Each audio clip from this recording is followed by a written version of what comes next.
Perfect ആയിട്ട് ചെയ്യാന്ന് വിചാരിച്ചിട്ടേ ജീവിതത്തിൽ എന്തെങ്കിലും ഒരു കാര്യം മാറ്റി വെച്ചിട്ടുണ്ടോ? അങ്ങനെയാണെങ്കിൽ അതൊരിക്കലും നടക്കാത്ത, ജീവിതത്തിൽ നിങ്ങൾ ഏറ്റവും കൂടുതൽ റിഗ്രറ്റ് ചെയ്യാൻ പോകുന്ന ഒരു കാര്യമായിരിക്കും. ഈ 2 കാരണങ്ങൾ കൊണ്ടാണ് നമ്മൾ ഒരു കാര്യത്തിന് ഭയങ്കര പെർഫെക്ഷൻ ആഗ്രഹിക്കുന്നത്. ഒന്നാമത്തെ കാരണം ഫിയർ ഓഫ് ഫെയിലിയർ ആണ്. നമ്മൾ തോറ്റു പോവോ എന്നുള്ളൊരു പേടി. രണ്ടാമത്തെ കാരണം ഫിയർ ഓഫ് ജഡ്ജ്മെന്റ് ആണ്. ആളുകൾ നമ്മളെക്കുറിച്ച് എന്ത് പറയും അല്ലെങ്കിൽ അവരെന്ത് ചിന്തിക്കും എന്നുള്ള പേടി. ഈ 2 പേടികളെ ഏതെങ്കിലും ഒരു സാഹചര്യത്തിൽ നമ്മൾ ഓവർകം ചെയ്തില്ലെങ്കിൽ ജീവിതത്തിൽ നമ്മൾ വല്ലാതെ സ്റ്റക്കായി പോകും. നമ്മുടെ കൂടെ ഉണ്ടായിരുന്നവരൊക്കെ മുന്നോട്ട് നടക്കുമ്പോഴും നമ്മളൊരു ലൂപ്പിൽ തന്നെ പെട്ട് ഓവർ തിങ്ക് ചെയ്ത്, ഓവർ തിങ്ക് ചെയ്ത്, ഓവർ തിങ്ക് ചെയ്ത് അവിടെ തന്നെ ഇരിക്കും. സോ എങ്ങനെ ഇത് ഓവർകം ചെയ്യാമെന്ന് ചോദിച്ചു കഴിഞ്ഞാൽ സിമ്പിൾ ആയിട്ടൊരു കാര്യം മനസ്സിലാക്കുക. പെർഫെക്ഷൻ എന്ന് പറയുന്നത് ഈക്വൽ ടു ഡെത്ത് ആണ്. അതായത് നമ്മൾ മരിച്ചു കഴിയുമ്പോൾ മാത്രമേ ആളുകൾ നമ്മളെക്കുറിച്ച് നല്ലത് പറയുള്ളൂ.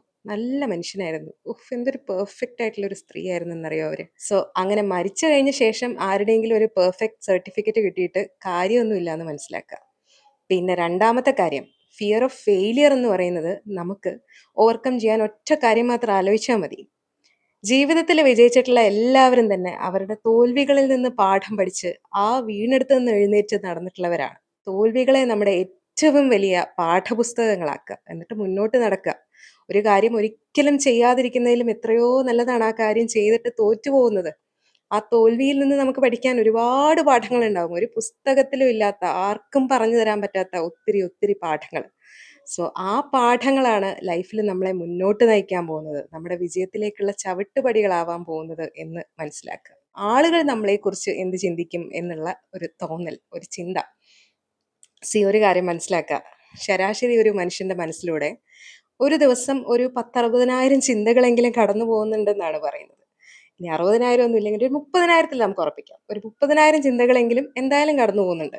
ഏതെങ്കിലും ഒരാളുടെ 30,000 ചിന്തകളിൽ ഏതോ ഒരു നിമിഷത്തിൽ വന്നു പോകുന്ന വെറും ഒരു ചിന്തയെ മാത്രം പേടിച്ച് ലൈഫിൽ നമ്മൾ ഏറ്റവും കൂടുതൽ ആഗ്രഹിക്കുന്ന ഒരു കാര്യം അത് ചെയ്യാതെ ചെയ്യാതെ മാറ്റിവെച്ച് അവസാനം ആ ഒരു നിരാശയിൽ മരിച്ചു പോകുന്നതിലും എത്രയോ നല്ലതാണ് ആ ഒരു കാര്യം ചെയ്തു തീർക്കുന്നത്, നമ്മുടെ ബെസ്റ്റ് കൊടുത്ത് ചെയ്തു തീർക്കുന്നത്.